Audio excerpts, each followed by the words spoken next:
Hey everyone, Paulus here again. I hope you're enjoying these videos. So today we're going to talk about why marketing and sales is not your biggest problem. So entrepreneurs love to find new ways to solve the same problem. Give me more leads, get me more sales, give me any tactic that goes to fill my pipeline with prospects and my bank account with money. But are marketing and sales really the issue that's holding your business back from its full potential? I'd argue that they are not. And in this video, I'm going to share my insights gained from over 15 years of running real-world profitable companies and show you what's really holding you back and how to overcome it, become more successful and profitable than ever before. All right, let's go.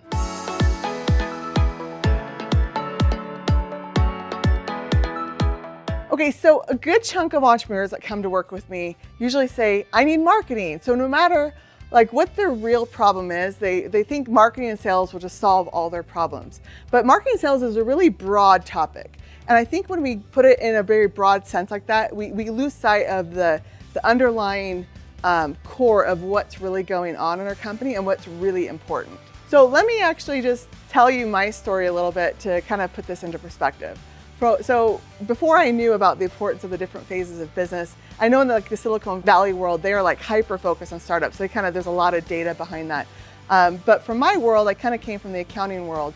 And you're really taught in the accounting world, here's all businesses and here's all the things, here's how you account for all businesses.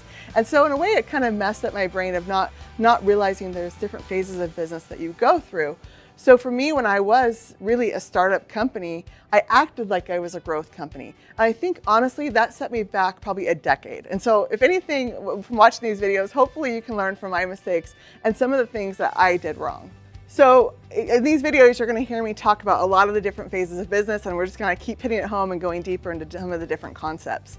And so let's kind of start at the startup phase. And in that startup phase, I talk about two different phases, kind of the ideation phase and the validation phase. And so let's talk about how marketing and sales is not what's critical in those phases. So let's just kind of go through each of the different phases and how marketing and sales applies to that. So in the startup phase and first the ideation part, subphase, if you think about that, you really think a lot of times there's two ways usually people go. They go and say, hey, I have this really great idea and I want to go build it. And they don't really test it to really see if people want to do that. Or the other way you can do it is say, hey, this is the person I really like to work with. And this is the market that they are in. And then, hey, I'm going to go find a product that can go and solve the problems with the people that I want to go through. That second one is way easier to do than coming up with a great idea and hope it fits into a market. Now, if you do have a great idea, you still have to go through the same process. Well, who is it that wants this product, and do I really want to work with those people? Because that's really important. If you don't want to work with those people, you probably want to do that. Anyways, I'm digressing, but let me go back to how it applies to marketing and sales. So again, you're not marketing at this phase, you're testing, you're experimenting, you're really ideating, you're coming up with a potential product that you could do. There is no marketing yet. It's hey, I got an idea, a prototype, go and do it for free for a handful of people and go see if it works, right? Ideally, the more you can do it, not just on friends and family, but on people that are your ideal customers, you're gonna be able to get better data. And so it really has nothing to do with marketing and sales yet. Not validation, it's really experimenting with a potential product. Okay, so the next phase in the startup is what I call validation. Okay, I think it worked. I tested it on a handful of people, for free. But when you do it for free, you really don't know if people will want to pay for it yet, right? So in the validation phase, maybe you haven't built the product. So if you're in the software company, maybe you created a prototype, you haven't actually built the software, you haven't built the product. And so you want to come up with what we call a minimum viable product. And there's a lot of truths that you can find from the Silicon Valley world that actually apply to any industry. And so the MVP is really a tech term that I apply to any company. What is the minimum viable product that you can build, and then go and start selling that to your ideal customer in the market that you want to serve, and see if it's what they want. And a lot of times when companies are in this phase and they come and work with us, they'll usually they don't want to go and sell themselves. And the thing is I think it's super critical for the CEO or the visionary to go and try to sell this product. And it's for a couple reasons. One is because you are the visionary. If you go and outsource it and have somebody else go and test out your product before you get your first 10 customers, you really aren't going to get that firsthand feedback of what's working and what's not working. You're kind of playing telephone with what we're what we think is going to happen.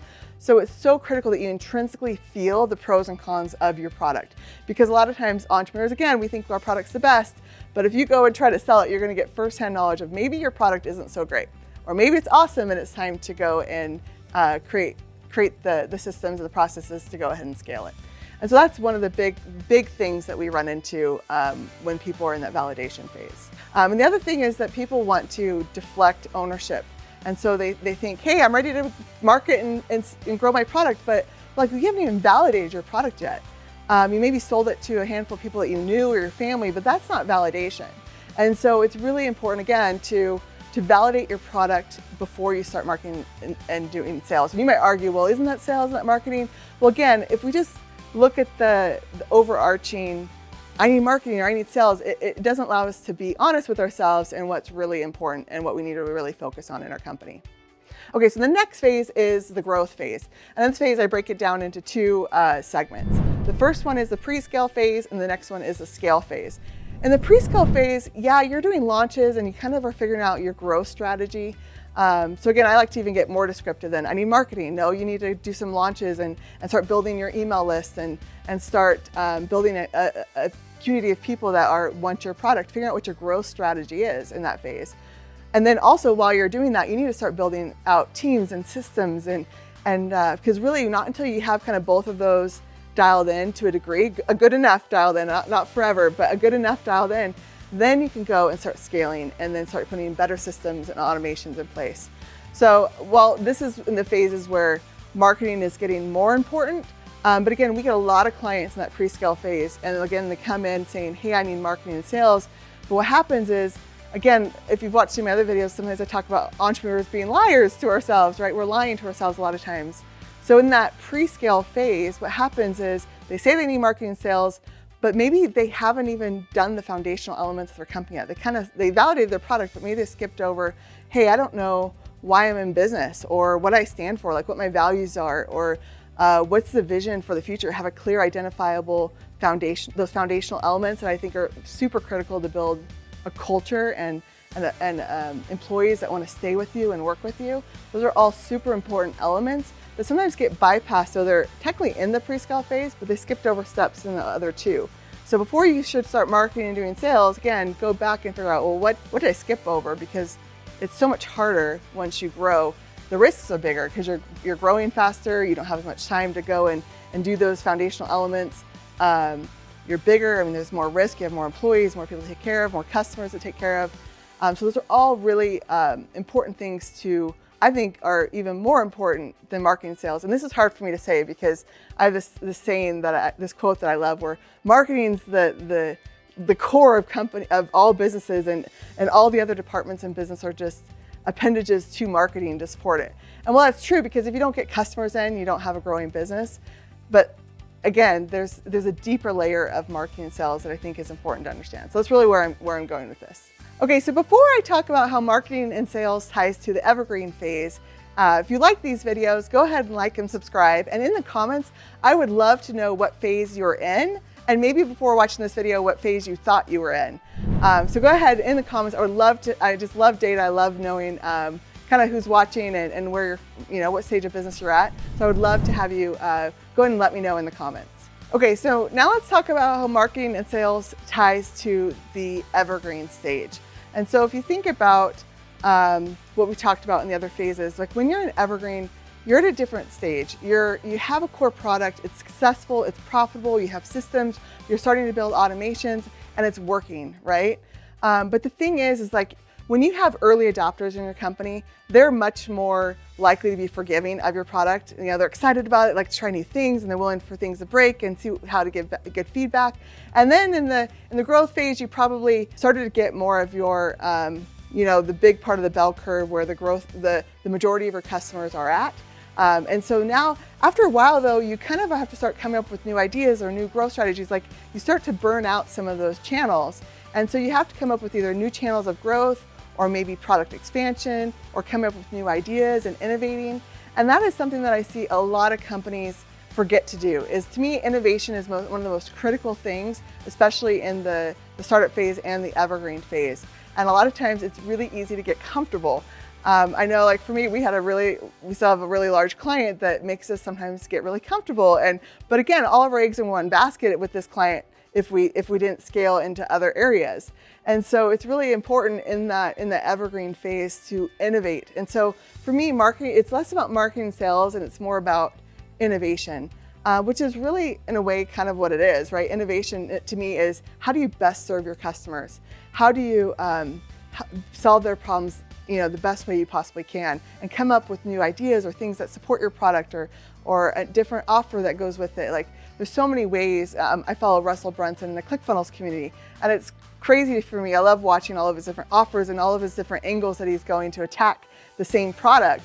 And so you can do that for a long time. But there also now there's tons of competitors though in the funnel world, right? And so in the early stages, there wasn't really a lot of other people to do what he's doing, but now he's gotten a lot more competition. And so he's starting to have to get a little more creative or innovative with what he's doing. So it's kind of fascinating for me to watch, because as I'm kind of a step behind him scaling, I'm like, okay, eventually I'm going to get there. So I have to be aware of that. So as you're going through the different phases, it doesn't mean that you're not aware of what's ahead, but you got to be honest with, okay, I need hyper focus on this now, but know that these are the road bumps, the speed bumps and the roadblocks that I'm potentially run into in the future. Okay, so I obviously talk about the different phases of business, what's important in each phase. If you want to see me go deeper into these phases and how it can apply to you, I'm actually putting on a clinic, and it's called stressfreesupergrowth.com. You can go ahead and go there and sign up and register for the clinic. And we're going to deep dive into some more of these things and how it applies to you deeper for your company. So again, go ahead and go to stressfreesupergrowth.com.